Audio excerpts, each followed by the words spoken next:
Today I'm out in the garden cleaning up my raspberry patches. So I thought I'd do a quick video on raspberries for you and just give you a little information and the best way to transplant raspberries.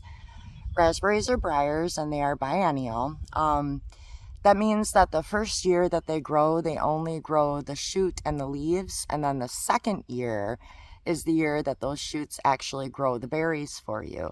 After that second year, the canes then die and can be removed from your garden.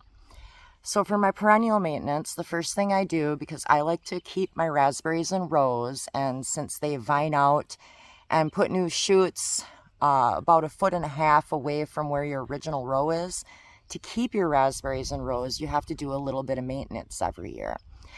For an example here, I have removed my mulching from in between my rows to keep the weeds down, and you can see right here where some new first year shoots have come up in my walking path. So what I'm going to do is I'm going to dig these up, and I'm going to move them to the ends of my row to extend my rows. You could also put in a new row, put them in a different location, for example. But what I'm going to do is I'm going to go ahead and extend to the end of my row. The best way to dig up a raspberry is not to just dig around the hole. Raspberries come off of a vine, so this plant right here is an offshoot of one of these two rows. So to have a successful transplant, I just don't want to dig this piece right here. I want to gently dig around it and then find its root from where it's rooting from and get as much of that root as I can along with it. And then I'm going to go ahead and transfer it to one of my pre-dug holes. So let's see if I can get this dug up for you.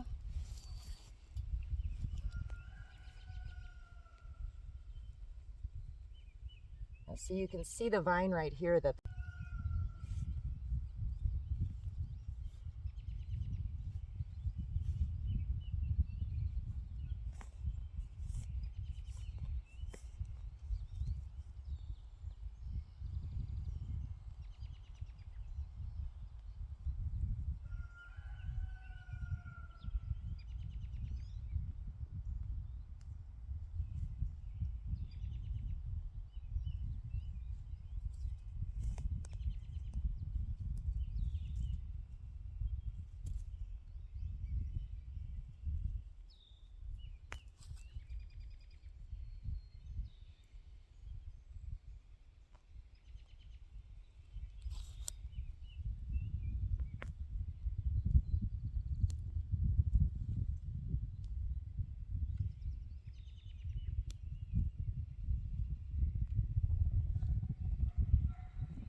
so you can see when you get it pulled up, it's a lot of root that goes along with a little plant.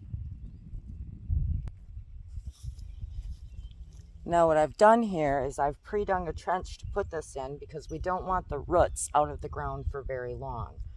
So I'm just going to go ahead and gently place this back in the hole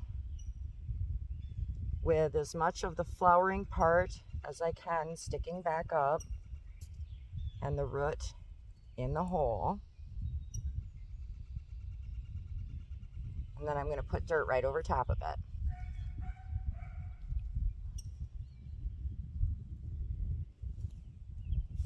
Ooh, bee. Hello, buzzy bee.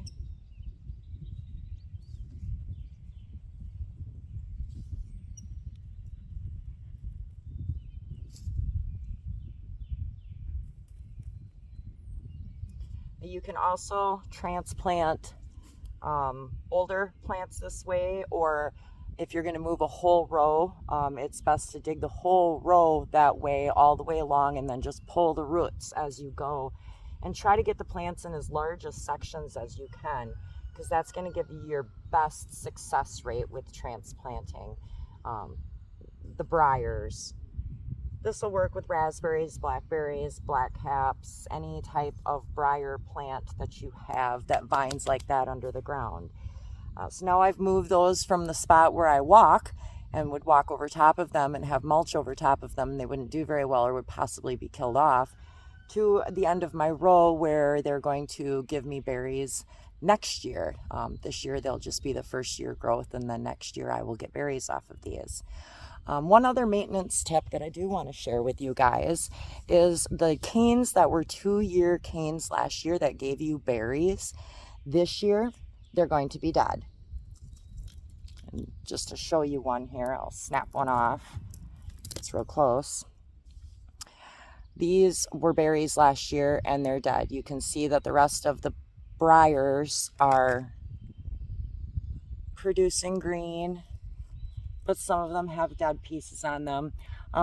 Just for maintenance purposes,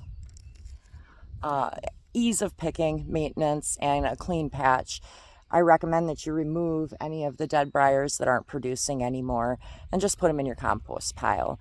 They'll be good for your compost, and it'll help you when you're picking, just to eliminate all of the scratchy pokies from the thorns on the berry bushes if your berries have thorns. So that's the easiest way to transplant raspberries. If you like this content, go ahead and follow me. We'll be doing this all summer long with all of my perennial and annual plants.